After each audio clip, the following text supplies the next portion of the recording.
for an assault weapons ban, universal background checks, and red flag laws. And we will keep fighting. And we just need to win back the House, hold on to the Senate, and we will be a step closer to getting where we know we need to be. Colorado in 2020, you said our immigration system has been broken for years and it needs to be fixed. And we also know, and it's the story of so many here, America is a nation of immigrants. Generation after generation, immigrants have made our nation stronger. So President Biden and I are fighting to secure a pathway for citizenship, including for dreamers and families, and to make our immigration system more orderly and humane. And earlier this year, many of you were watching it happen. Sadly, we were watching it happen. Earlier this year, while we helped lead a strong bipartisan border security bill, a bill that would have given nearly $1.5 billion to support cities and states, the Republican leadership in Congress will not put it up for a vote. And you know why? Because Donald Trump told them not to. Because it is clear that while we want to fix a problem, they want to run on a problem because they got nothing else to run on. And mind you, Donald Trump telling them not to put it up for a vote, the same person who separated families, separated children from their parents, the same person who tried to end DACA, young people who otherwise have been serving in our military, working in Fortune 500 companies, and contributing to the strength of our nation. And if he is reelected, the former president has openly vowed to carry out, quote, and I'm quoting, the largest not democratic at all. That was a typo. The largest domestic deportation operation in American history. And that is not all. If he is reelected, the former president has openly said he intends to weaponize the Department of Justice against his enemies. He has openly called for cuts to Social Security and Medicaid and Medicare. He openly says that he is, quote, proud that he overturned Roe v. Wade. Proud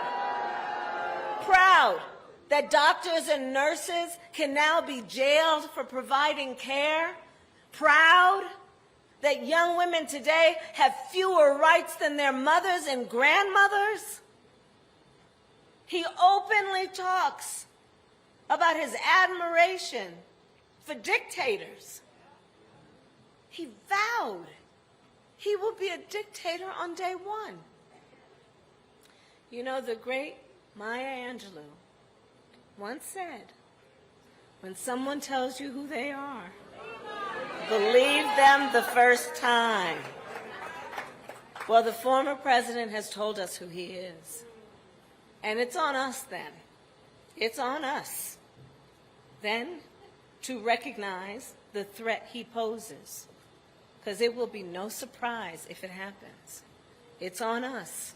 And let us recognize that in addition to him, there are extremists across our country who have been incited, encouraged, and even cowered by the former president.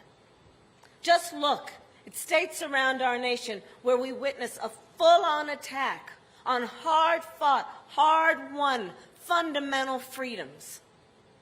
The freedom to vote, the freedom to be safe from the horror of gun violence, the freedom to be who you are, love who you love openly and with pride, the freedom of a woman to make decisions about her own body and not having the government tell her what to do. And on that point, I think we are all clear. One does not have to abandon their faith or deeply held beliefs to agree. The government should not be telling her what to do.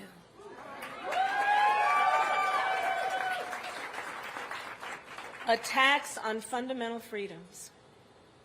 And understand, and especially I say this to the young leaders who are here today, understand, it does not have to be this way.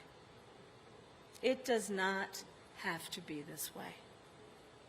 When we win majorities in the United States Congress, and Congress passes a bill that reinstates the protections of Roe v. Wade, Joe Biden will sign it into law. When we win, we will also raise federal minimum wage, which is currently a poverty wage. We will secure a pathway to citizenship, including for dreamers and families, and invest in affordable child care and paid family leave and affordable housing.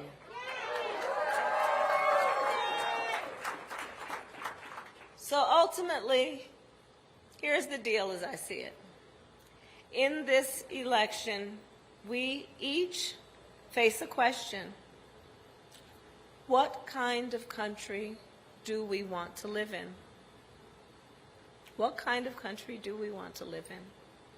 Do we want to live in a country of liberty, freedom, and rule of law, or a country of disorder, fear, and hate?